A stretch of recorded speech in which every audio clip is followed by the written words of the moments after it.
Hello, my friends. I want to welcome you to our channel, which will help you fall asleep easily and with benefit.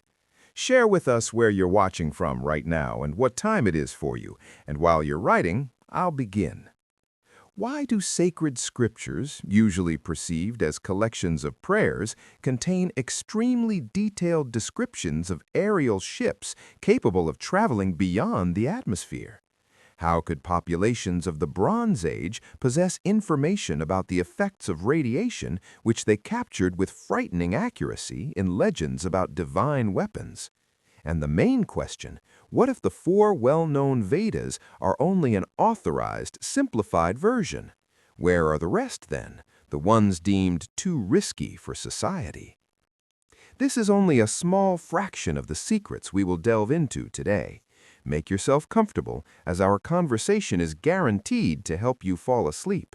Subscribe so you don't miss other narratives that exist on the borders of recognized science. We will not discuss the Vedas as they are taught in universities. We will not consider them as a literary monument. Instead, we will try to read what is hidden behind the words and piece together a story that has been concealed for centuries. The official historical chronology always appears very orderly, almost sterile. In such and such a century, such and such a culture arose, left certain traces, then vanished, giving way to the next. Everything is logical, everything is sequential. But beneath this smooth surface of the canonical version, there have always been deep currents that disrupt this order. The Vedic scriptures are one of those deep and dark currents. It is generally believed, however, the Vedic tradition itself offers a completely different, much more disturbing and incredible version of its origin. The key concept here is aparusheya. This Sanskrit term literally means not created by man. The Brahmins themselves, the custodians of this knowledge, have insisted for millennia that the Vedas were not composed, were not invented, they were heard or seen by ancient seers called rishis. These rishis were not writers or poets in our understanding. They were ascetics, practitioners who retreated to secluded places, deep caves of the Himalayas, thickets of impenetrable forests, banks of now vanished rivers.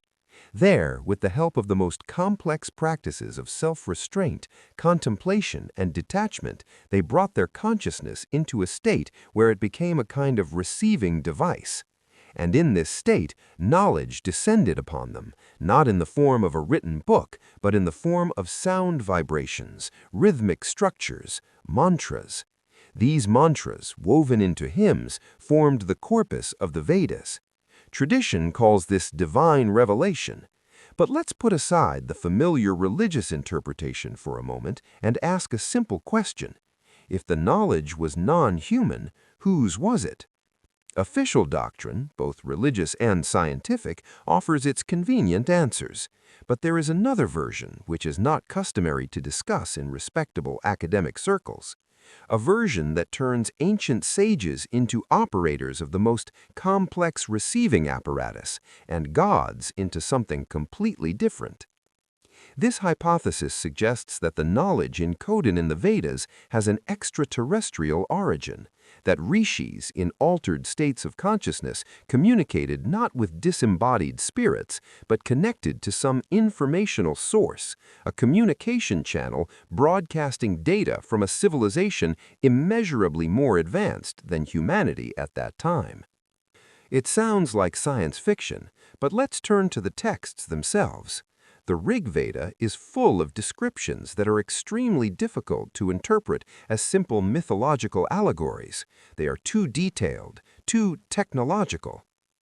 Take, for example, the description of Vimanas, the flying chariots of the gods. These are not just poetic images of winged carriages. The texts contain astonishing details. It speaks of Vimanas made of gleaming metal, capable of moving at the speed of thought, rising high into the sky, and even leaving its boundaries into outer space. Some are described as multi-leveled, glowing, emitting a hum or a melodious sound. In the Samarangana Sutradhara, a later text but entirely based on Vedic sources. Entire chapters are devoted to the description of Vimanas.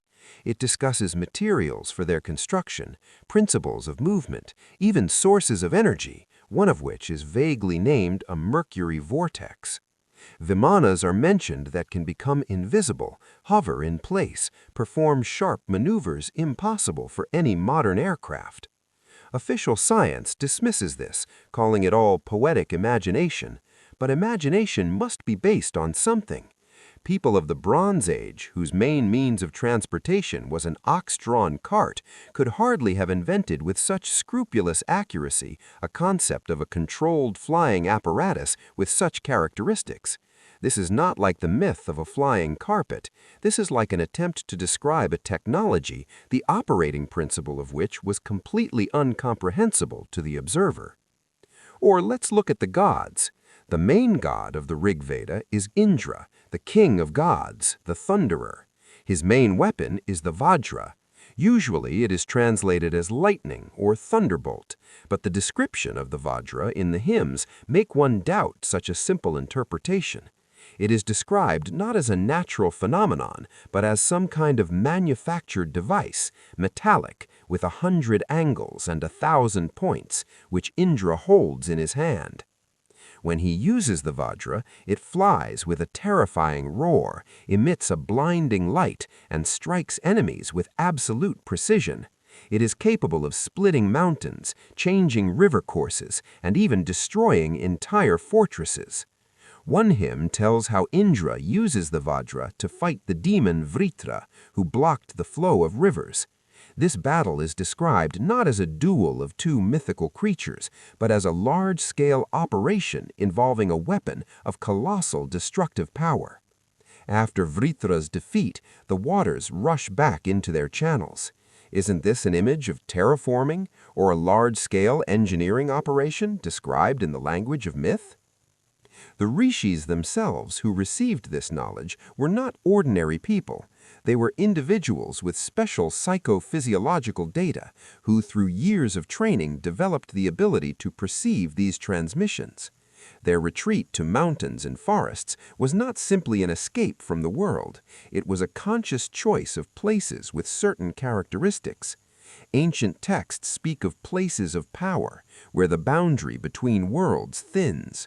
From the perspective of modern physics, these could be zones with special geomagnetic fields, with elevated or reduced radiation levels, with unique geological faults. Such places indeed exist. They can affect the functioning of the human brain, induce altered states of consciousness, auditory and visual hallucinations. Perhaps these forbidden places of power were not just points on a map, but a kind of stationary relay station. Imagine a network of beacons left by an ancient civilization. These beacons are still active, but to receive their signal, a special receiver is needed, a consciousness prepared by years of asceticism and meditation. The rishis, intuitively or following someone's guidance, found these places. The Himalayas, with their vast quartz deposits and unique tectonic activity, are an ideal candidate for the role of such a natural relay complex. The texts mention a mysterious river, Sarasvati. In the Rig Veda, it is described as the greatest of rivers, full-flowing, flowing from the mountains to the ocean. The Vedic civilization flourished on its banks. The main rituals were performed there. There, the rishis received their revelations. However, such a river does not exist today. For a long time, it was considered mythical, but satellite images and geological studies have confirmed that in ancient times, a huge river did indeed flow there, which later dried up or went underground due to tectonic shifts. What if the civilization transmitting knowledge was based precisely there, along the banks of the Sarasvati? And the rishis were not just hermits, but students who underwent training in special centers located in these places of power. Then the disappearance of the river and the subsequent decline of civilization explain why the knowledge has come down to us in such a fragmented, encrypted form. A catastrophe occurred, the transmitter was damaged or destroyed, and only fragments of transmissions remained, recorded and preserved by the last students. Traces of paleo-contact are scattered throughout the Vedic texts. One only needs to change the angle of view to see them. Take the divine twins, the Ashvins. In myths, they appear as healers, saviors possessing incredible abilities. They restore sight to the blind, reattach severed limbs, save those drowning in their miraculous ships. One myth tells how the sage Chavana, who in deep old age had become frail and lost his strength, was restored to youth by the Ashvins. The description of the procedure is striking. They immersed the elder in a certain pool, a bath, and he emerged from it young and full of strength. This can be considered a fairy tale, or it can be a description of a complex medical procedure, possibly related to genetic engineering or regenerative medicine, retold in language accessible to people of that era. In another myth, they fitted King Wishpala with a metal leg to replace one lost in battle, and this prosthetic was so perfect that he could continue fighting. For the Bronze Age, the very idea of a functional prosthetic seems fantastic. Even the very structure of Vedic knowledge is thought-provoking. It is incredibly systematized. The Rig Veda hymns are grouped into 10 books, or mandalas. This structure is subject to strict rules. The number of hymns, their arrangement, even the number of syllables in each line, everything has meaning. This is not a chaotic collection of folk songs. It is an ordered database. The sound of mantras is a separate, huge topic. Brahmins have always insisted that it is not so much the meaning of the words that is important, but their exact phonetic reproduction. It is believed that the correct pronunciation of a mantra creates a certain vibration in space that can influence reality. What is this not the concept of sound as technology? Perhaps mantras are not prayers, but a kind of sound keys, commands that activate certain processes embedded in the very structure of space-time. And the rishis did not compose them, but precisely read or heard them as the fundamental harmonics of the universe. All this contradicts the comfortable and simple picture of the world. It is much easier to consider ancient people primitive and naive, and their texts as collections of fairy tales. To admit that thousands of years ago technology comparable to, or even surpassing our own, existed on Earth means having to rewrite the entire history of humanity, and this is not beneficial to anyone. Official science is a very inert system. It is built on a certain foundation, and to knock out even one stone from under it means to threaten the entire building. Therefore, mentions of vimanas are interpreted as poetry, descriptions of God's weapons as metaphors for storm and lightning, and astonishing astronomical knowledge encoded in the Vedas, for example mentions of the orbital periods of distant planets, are declared coincidences or later insertions. But there are too many coincidences. They form a system that indicates that in deep antiquity, humanity encountered something or someone, and this encounter forever changed the course of its development, leaving behind a strange and beautiful monument, the Vedas, not a book written by people and for people, but rather an instruction manual for the universe received from outside, an instruction manual that we, over thousands of years, have still not been able to fully decipher. These forbidden places of power, where the first mantras were received, were not always deserted. There are legends about entire city academies hidden in mountains or valleys now considered uninhabited. For example, legends about Gyanjan, a mystical city of sages hidden somewhere in Tibet, which exists in another dimension and opens only to the chosen. Or mentions of the northern homeland of the Aryans, the country of Shvetadvipa, the island of light, where sages lived who communicated directly with the gods. Perhaps these are not just myths, but retorted memories of real scientific or educational centers where the transfer of knowledge took place, where operator rishis worked not alone, but in groups under the guidance of those who owned the contact technology. After some global catastrophe, be it the war described in the Mahabharata or the geological cataclysm that destroyed the Sarasvati civilization, these centers were destroyed or abandoned. Knowledge was dispersed, partially lost, partially deliberately hidden. That is precisely why it became forbidden, not because it was evil or harmful, but because it was too powerful. The technologies described in the Vedas, even in their allegorical form, speak of forces capable of not only creating, but also destroying worlds. Transmitting such knowledge to unprepared humanity would be tantamount to giving a child a loaded plasma torch. Therefore, what has come down to us is just the tip of the iceberg, the safe, publicly accessible part, mythologized, wrapped in hundreds of layers of rituals and religious dogmas. The true original knowledge was hidden, and perhaps that is precisely why we still cannot find unambiguous traces of that civilization. They were masters not only of physics, but also of metaphysics. They could hide their cities and artifacts not under tons of earth, but beyond the boundary of our perception, at other frequencies or dimensions. And the only key to this knowledge is not an archaeologist's shovel, but human consciousness brought to the state of the ancient rishis, a state that allows one to hear the voices from the void once again.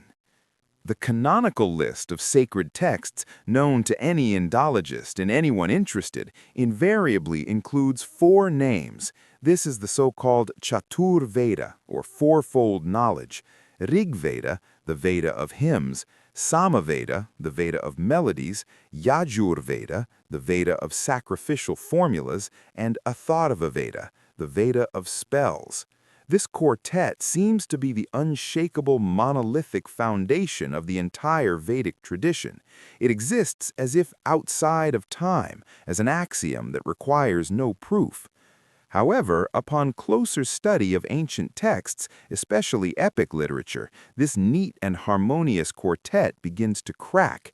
Hints appear in it that the original structure of knowledge was much more extensive and complex, that the 4 Vedas that have come down to us are only what was allowed to be preserved, what remained on the surface after the true depths were hidden. In several authoritative sources, for example in the Chandogya Upanishad and in the great epic Mahabharata, a curious phrase is found.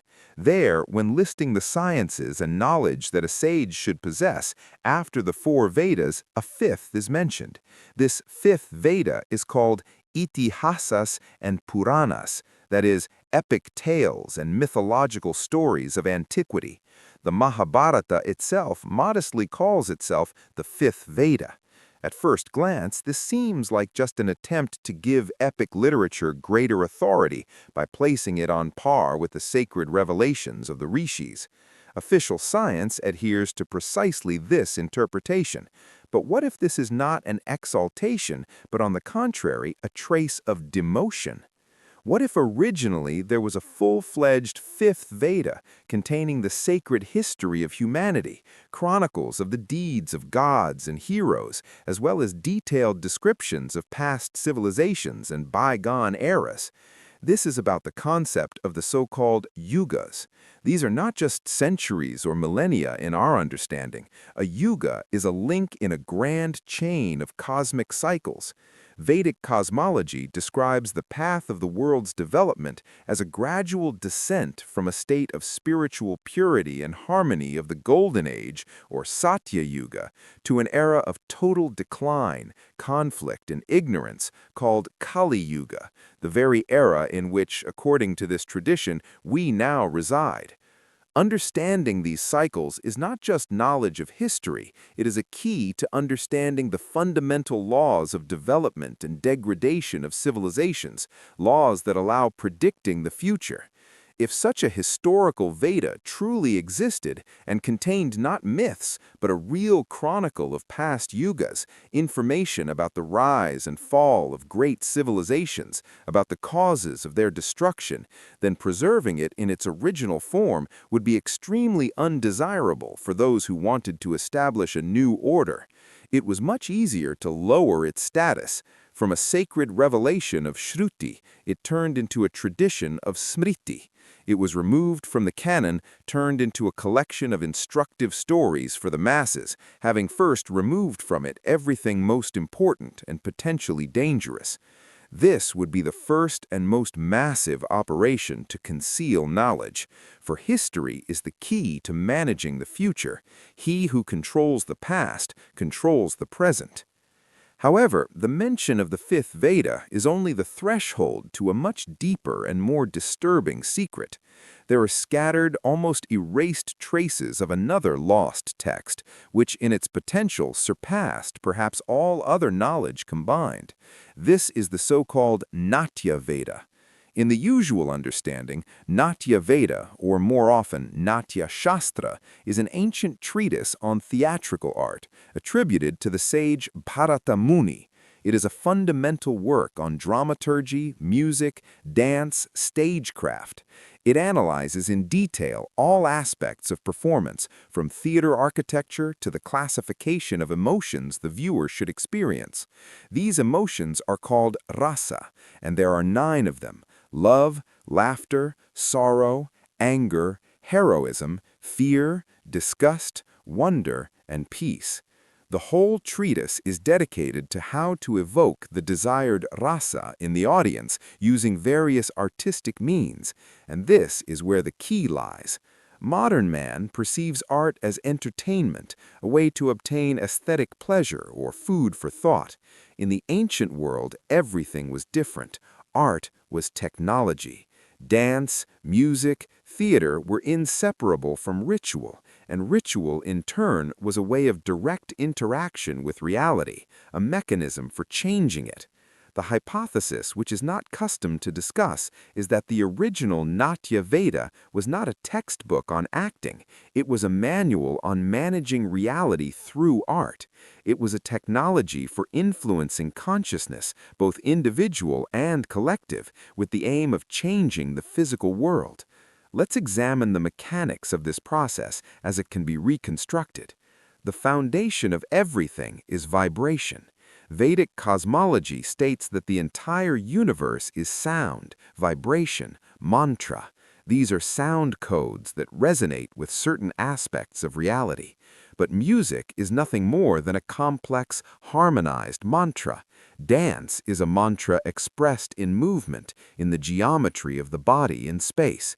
Dramatic action is a synthesis of sound, movement, and, most importantly, deliberately evoked and projected emotion, rasa. It is assumed that the priest performers who possessed the knowledge of Natya Veda were capable of rituals of incredible power. These were not just theatrical performances, they were complex psycho-energetic operations. Imagine a theater built according to sacred proportions, like a temple. On stage are actors, each gesture and each movement and each vocal intonation of which is verified with mathematical precision. In the orchestra pit are musicians playing instruments tuned to certain frequencies capable of influencing the human brain. And in the hall, thousands of spectators whose consciousness under the influence of this performance synchronizes and enters a unified resonance.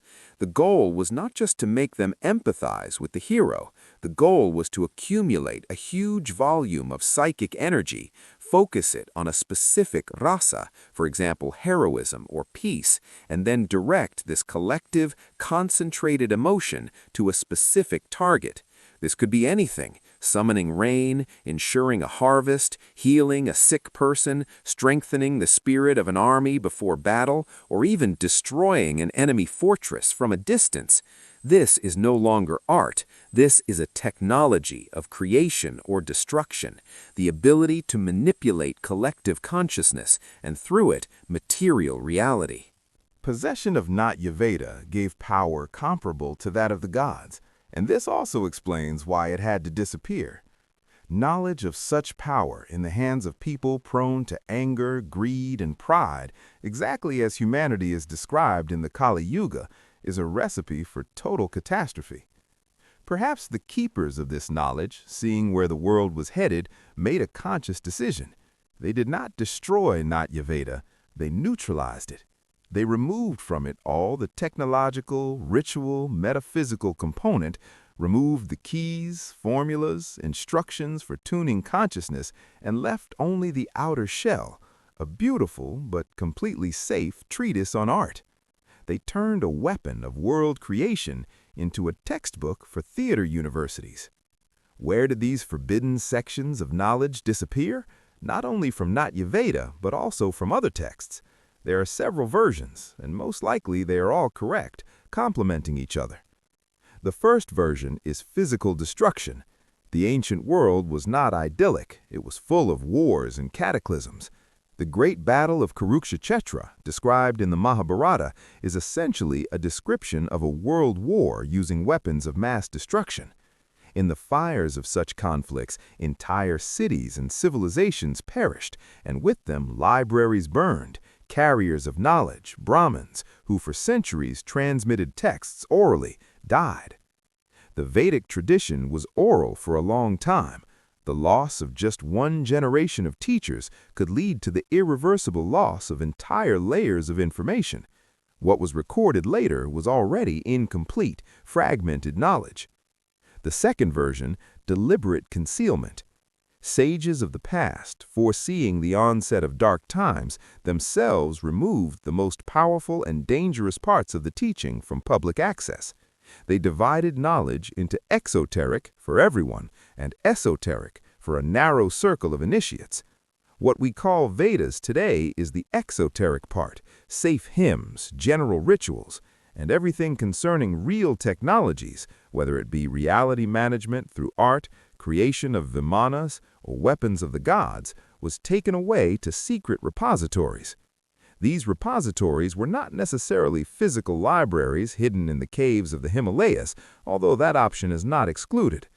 The knowledge could have been encrypted, for example, embedded as numerical codes in the structure of publicly available texts, or translated into a language of symbols and allegories, incomprehensible without a key, or entrusted to secret societies that exist to this day, safeguarding it from the uninitiated. The third version, the most fantastic and at the same time the most logical within this hypothesis, is that the knowledge was recalled by its source. Assuming that the Vedas are a transmission from some highly developed civilization, then this civilization, seeing how its charges use the obtained technologies for self-destruction, could simply stop the transmission or even remotely erase the most dangerous files from the common database. Only those fragments remained that humanity managed to copy and preserve, but without understanding their true purpose. Thus, we are dealing not just with lost books, we are dealing with the consequences of global censorship.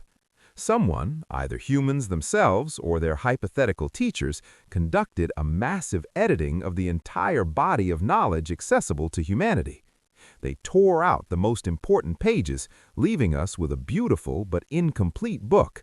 We admire its poetry, study its mythology, but do not see that it is only the cover, while the content, the real instruction manual for reality, is hidden from us. Traces of this concealment can be found everywhere. For example, the Atharva Veda. This text stands apart anyway. For a long time, it was not recognized as equal to the other three Vedas, and no wonder. It is full of spells, incantations, descriptions of rituals that are of an applied, almost technological nature. There are formulas for healing diseases, for protection from enemies, for gaining power. It is the most magical and the most practical of all Vedic texts, and there is every reason to believe that the version of the Atharva Veda that has come down to us is only a small, heavily truncated part of the original knowledge.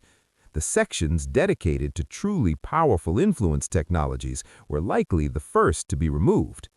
What we study today under the guise of the Vedas is perhaps only a pale shadow, a distorted echo of true knowledge.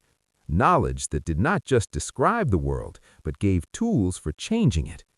The loss of the fifth Veda divided us of historical perspective, turning our history into a set of speculations and hypotheses. And the concealment of Natya Veda and other applied sections took away from us technologies that could have directed the development of civilization along a completely different path. We are left with rituals without understanding their meaning, and with art without realizing its true power. And the main question, was this concealment a blessing that saved us from self-destruction, or was it the greatest tragedy that doomed us to a slow and painful wandering in the dark? The idea that we are left with only a pale shadow of great knowledge, with rituals whose true purpose was deliberately hidden, inevitably leads us to the next question. If these practices were not just supplications, but complex technological processes, then who were the entities with which these processes were designed to interact? Who were the addressees of these powerful mantras and rituals? Tradition gives a simple answer. They were devas, gods, and this answer suits us quite well as long as we perceive them as allegorical figures, as personifications of the forces of nature. Indra, the thunder god, Agni, the spirit of fire, Vrinha, the lord of cosmic waters. This is a safe, almost fairy tale interpretation that leads us away from the essence. But what if this metaphorical interpretation is only part of that very conspiracy of silence we've been talking about? What if the ancient texts need to be understood more directly, more literally? Let's put aside the familiar mythological lens for a moment and look at these gods as operators of those very lost technologies. Then their descriptions cease to be poetry and turn into something strangely resembling technical reports. Let's start with how these beings moved. Flying chariots or vimanas are mentioned everywhere in the texts, but this is not just the same image. It is a whole system of diverse aircraft, each with its own design and purpose. Some treatises, such as the Vaimanika Shastra, though controversial in its origin but based on ancient sources, or more authoritative ones like the Samarangana Sutradhara, provide entire classifications. Vimanas of three main types are mentioned: apparatuses that could only move through the air within the atmosphere, apparatuses capable of traveling from one country to another, covering vast distances, and finally, those that could move between worlds, or lokas, which in modern terminology is a direct analog of interplanetary and interstellar ships. The description of their construction is astonishing. It speaks of the use of special metals and alloys, lightweight and heat-resistant, unknown to ancient metallurgists. Some are named, for example, Somaka, Sondalika. Energy sources are mentioned based on principles far from fuel combustion. The concept of a mercury vortex or mercury engine, though sounding exotic to us, indicates the use of some rotary systems and exotic working fluids to create thrust or an anti-gravity effect. The description of the onboard systems is detailed. It speaks of mirrors and lenses that could be used for observing the surroundings and also as weapons focusing sunlight. Devices are mentioned capable of absorbing light and heat, making the Vimana invisible, or instruments generating a force field for protection. The pilot, or Vimanika, had to undergo long and complex training to manage all these systems. All this is completely unlike a poetic metaphor. It is more like excerpts from a technical manual retold by a humanities scholar. An ancient observer encountering such technology could only describe it in terms accessible to him: chariot, celestial palace, shining bird. He saw the result, flight, trail, sound, but did not understand its operating principle, and therefore attributed it to divine power. But what if it was not divine power, but simply physics, ahead of ours by thousands, perhaps millions of years? However, these flying machines were not just transport. They were platforms for deploying weapon systems, the description of which evokes even more alarming associations. The weapons of the Vedic gods, or astras, are not swords and spears. They are complex devices whose activation required not physical strength, but the utterance of a specific code phrase, a mantra. Let's consider the most famous and terrifying of them, the Brahmastra, or the weapon of Brahma. Its use in the Mahabharata is described in blood-chilling detail. It is said that when this weapon is activated, a blinding pillar of smoke and fire appears, shining like 10,000 suns. After its application, all living things were burned to ashes. The bodies of the dead were burned beyond recognition. Survivors lost their hair and nails. Food became poisoned. On the land where the Brahmastra was used, nothing grew for many years, and women could not bear children. Anyone familiar with the aftermath of a nuclear explosion will see almost documentary accuracy in this description. A blinding flash, fireball, thermal radiation burning everything around, and most importantly, the consequences of radioactive contamination, hair and nail loss, radiation sickness, genetic mutations making the land barren. These are classic signs of ionizing radiation exposure.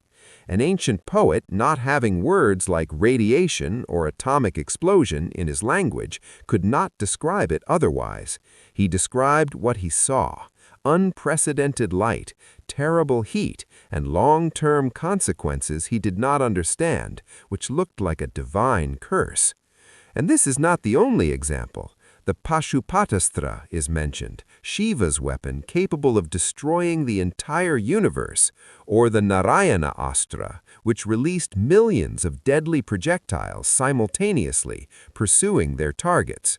This resembles the description of a salvo fire system with homing warheads, or Vishnu's Sudarshana Chakra, not just a throwing disc, but a rotating object with fiery teeth that always return to its owner after hitting the target.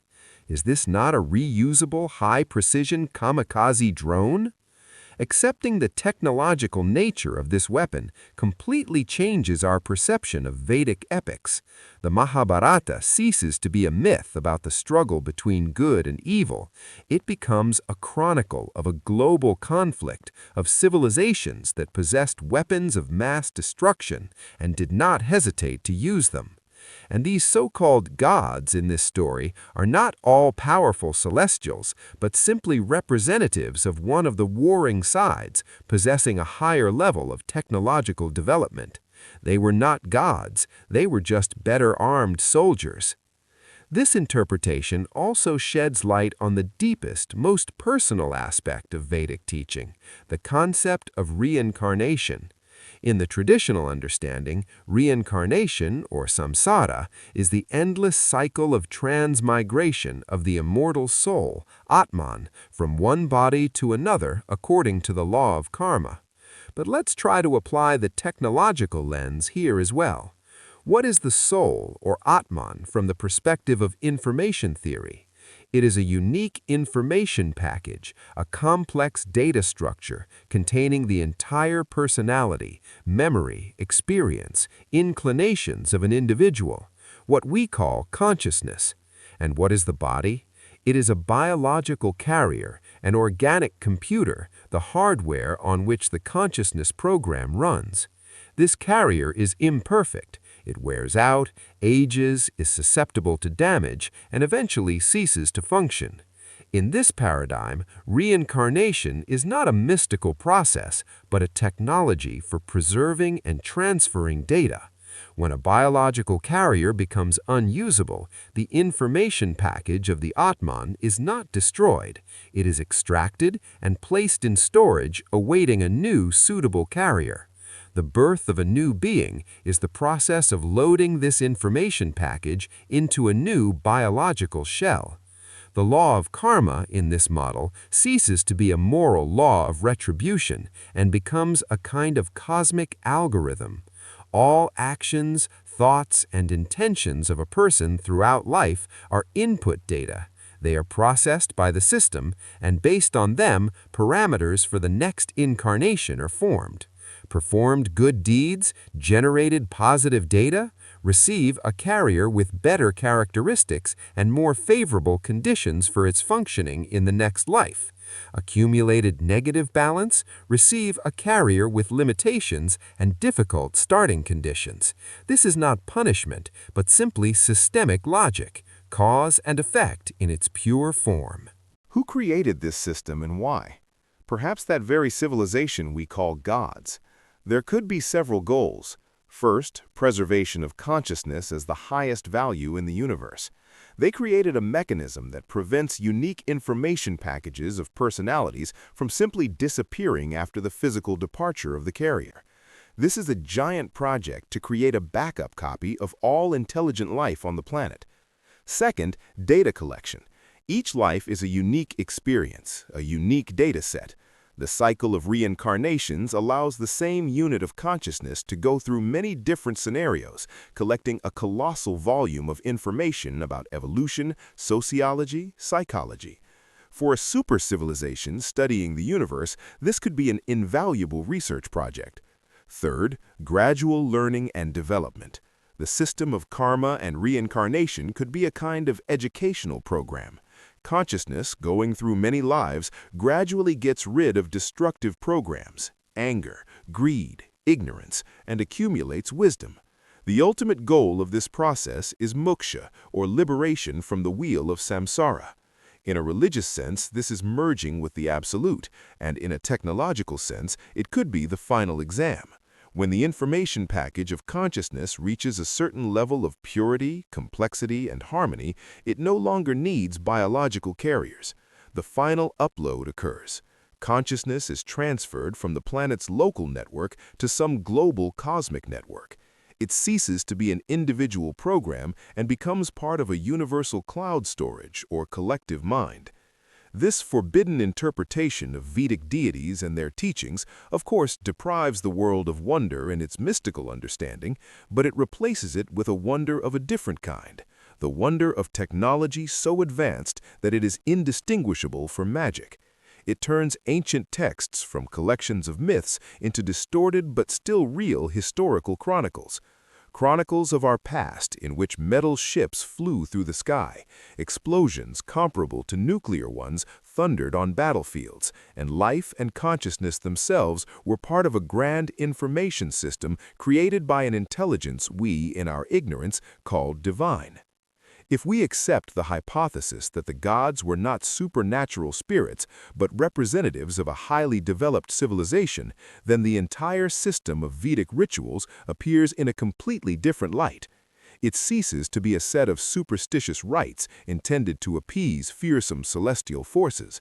Instead, it turns into something much more interesting, a complex technological protocol. It was an interface developed for human interaction with this higher technology.